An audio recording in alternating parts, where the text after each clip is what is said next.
What if the way you're studying right now is the exact opposite of how Einstein actually learned? Like, the actual habits, not the myth, because most of what people repeat about how he learned isn't even true. For 7 days I ditched rereading and highlighting and replaced it with his real methods, pulled straight from his biography, and tracked every single day. Some of it I got completely wrong. So here's exactly what happened, day by day. Hey, welcome back to the channel. If you're new here, I make videos about studying smarter, not just studying longer. I'm not a neuroscientist and definitely not Einstein. I just got tired of spending hours studying and retaining almost none of it. So I went looking for what actually worked, both in the science and in how one of history's most famous learners operated. By the end of this video you'll know the techniques, how I built a system around them, and exactly what each day looked like, including where I messed it up. But before any of that, I had to understand why my old method was failing in the first place. The problem with how most of us study, most studying is rereading and highlighting, and it feels productive because recognizing information is easy. Your brain goes, yep, seen that, and you mistake familiarity for actually knowing it. The real issue is the forgetting curve, a 19th century psychology concept showing we lose information at a roughly exponential rate after learning it. Interestingly, this is basically the opposite of how Einstein approached learning. According to Isaacson's biography, Einstein's method for knowing he really understood something was trying to prove it himself, not reread it, not recognize it,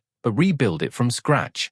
So that was the actual test started on day 1, and honestly, it did not start well. Day 1. Setting up the system. Day 1 I didn't study a single thing. I spent the whole day scoping my subjects, writing out every topic I needed to know, pulled from past exam papers rather than the syllabus, because past papers tell you what actually gets tested. Then I built the spreadsheet, 1 tab per subject, topics down the left, empty boxes across the top for dates. The cool part is how this connects to something Einstein did as a kid. His uncle Jacob once challenged young Einstein to prove the Pythagorean theorem himself, and after a lot of effort he managed to do it using the similarity of triangles. Nobody handed him the proof, he had to build the framework himself, similarly to how I was trying to build my own framework of topics instead of just following someone else's syllabus. And I really overdid the building part. What should have taken 2 hours took most of the day, because I kept second-guessing whether I'd scoped things properly, rewriting the same list 3 different ways like it needed to be perfect before I was allowed to start. It didn't. A rough list would have been completely and I'd have had actual studying time left over. With the system built, day 2 was when I actually had to use it. Day 2 was the first day I actually used the system. Picked a topic, read it once,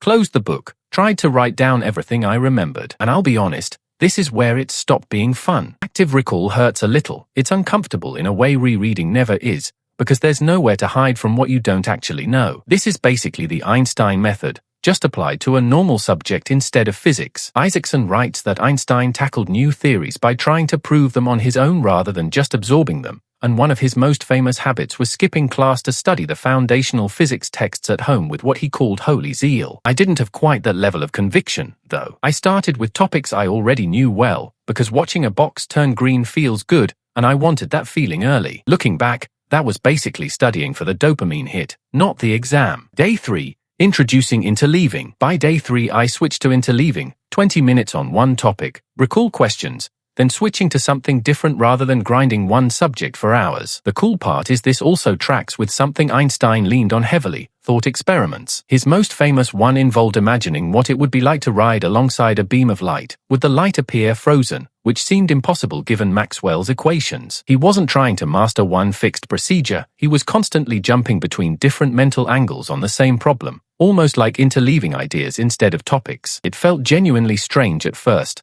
like I wasn't allowed to finish anything, like I was abandoning a topic right when it was starting to make sense. So naturally I overcorrected and swung too far the other way, switching topics so fast I wasn't really testing myself on any of them, just skimming and moving on. Day 4 was the first time I revisited a day 2 topic, the actual spaced repetition kicking in. And this is the part that genuinely surprised me. You can feel the forgetting curve happening in real time. A topic marked yellow on day 2 took noticeably less effort to bring back, exactly what the theory predicts, but it's a completely different thing to read about that in a study and to actually sit there and feel your own brain do it. There's an Einstein parallel here too, though it's less about repetition and more about depth of focus. His son once said that even the loudest crying baby didn't seem to disturb his father, who could keep working completely unaffected by noise. I wasn't hitting Einstein-level focus, not even close. My phone buzzed about 6 times during this session, but the principle of protecting deep, Undistracted review time is exactly why my day 4 sessions work better than my scattered day 3 ones. Day 5. Hitting a wall. Day 5 was rough, and I don't think there's a more interesting way to say it. Motivation just dropped. I drifted back into old habits, rereading instead of testing myself, because it's easier and a lot less and admitting you don't know some. I let myself reread 2 topics and still mark them yellow on the spreadsheet, which quietly broke the entire point of the system, since the color is only honest if it reflects actual recall,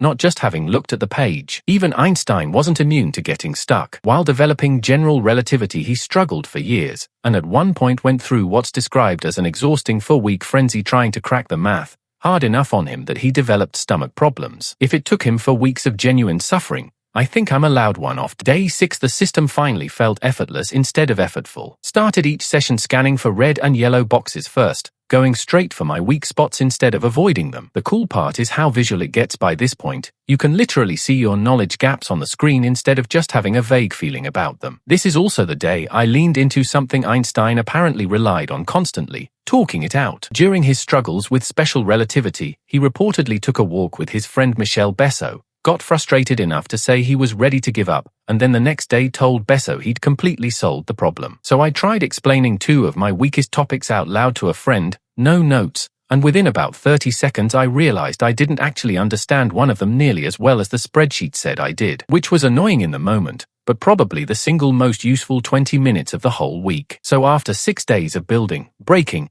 and rebuilding the system, day 7 was where it actually had to prove itself. Day 7. Testing it for real. Final day, full practice test covering the whole week, no notes. And the topics I'd interleaved and spaced out performed noticeably better than the ones I'd only touched once. Not perfectly, but the difference was obvious enough that I didn't need to squint at the numbers to see it. If I'm being honest about the biggest flaw in the whole experiment, it's that I only built this system 3 days before my first real exam, nowhere near enough time for proper spaced repetition to do what it's actually capable of. Einstein himself only managed his breakthrough work because his unstimulating day job at the Bern patent office let him finish a full day's work in 2 or 3 hours and spend the rest of the time on his own ideas, meaning he had consistent time over a long stretch, not a crammed week squeezed in right before a deadline. That's the piece I skipped, and it's the one I'd fix first if I did this again. Which brings me to the actual takeaway from all 7 days. So that's 7 days of trying to study like the cognitive science says you should, using a few of Einstein's actual habits as a guide,